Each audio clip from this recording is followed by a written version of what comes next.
Welcome to the season of light. That is, in fact, what starts 4 weeks before Christmas every year. And it starts in all the spiritual and religious traditions of the world that I know of. Because since antiquity, people have felt that something's going on at this time.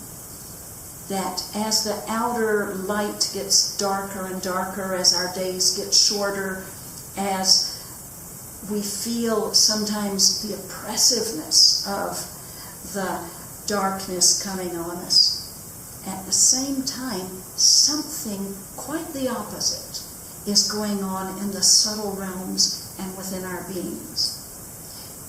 Much of the harried shopping and wild consumerism occurs because people are fighting off the feeling of the dark encroaching and trying to distract themselves. And some of it is occurring because people are feeling the light emerging, and it brings an anticipation of joy and a generosity of heart and a wanting to give and participate in the joy that each person feels is coming. So what is going on in this season? Christians call it Advent, the 4 Sundays preceding Christmas. It has other names in other traditions. In Christianity, it's often celebrated by lighting 1 candle on the first Sunday of Advent and 2 on the next, and 3, and then finally 4, to symbolize the growing of the light. It has a lot to do with a divine feminine process going on. In fact, it is the season of Mary, the mother of Jesus. It is the only time she's actually celebrated so much during the year of the Catholic calendar. It's a time of the divine feminine. It's a time of a conception of light within our beings, and then the growing of that light over time and the nurturing of it. And it all begins, as it did with Mary, with a longing for the coming of the light, a loving embracing of knowing what can be possible, of hope, of the mystery of how light comes into darkness and how within our beings the light emerges and comes forth. So Mary longed for and prayed for the coming of the embodiment of light in the form of the Messiah. She longed and prayed that it would come soon. And through that longing and praying, she prepared a space within her being in which she then actually physically conceived the Son, the child, the result of the light joining with her heart, with her being, with her feminine presence. And what came forth was a son of the light, the child of that marriage between the divine and the human longing. In us it is the same. She stands for the process that we can consciously and intentionally engage in at this time of year. And it's that I'm inviting you into. It is clear that the troubles increase often at this time of year in the outer world. People often feel sadness and despair at this time. Our souls are calling us to come inside, where actually the joy is taking hold.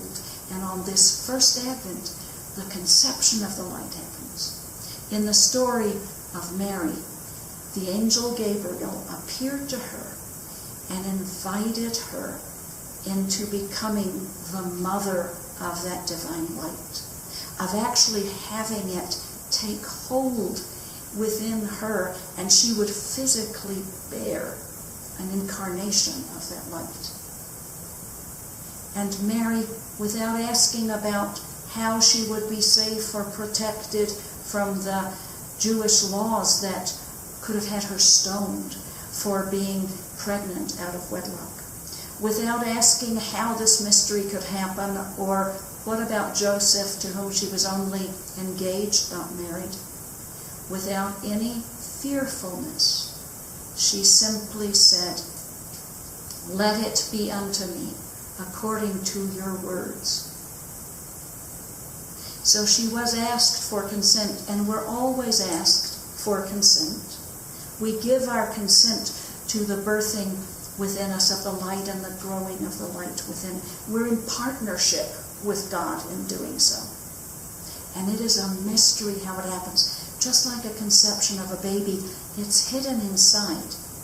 And we can feel the anticipation and the movement and the mystery of what it is that will come forth. It is a fertile time of year for the growing of the spiritual light within. It's a hopeful time. It's a longing for mystery to come forth through us.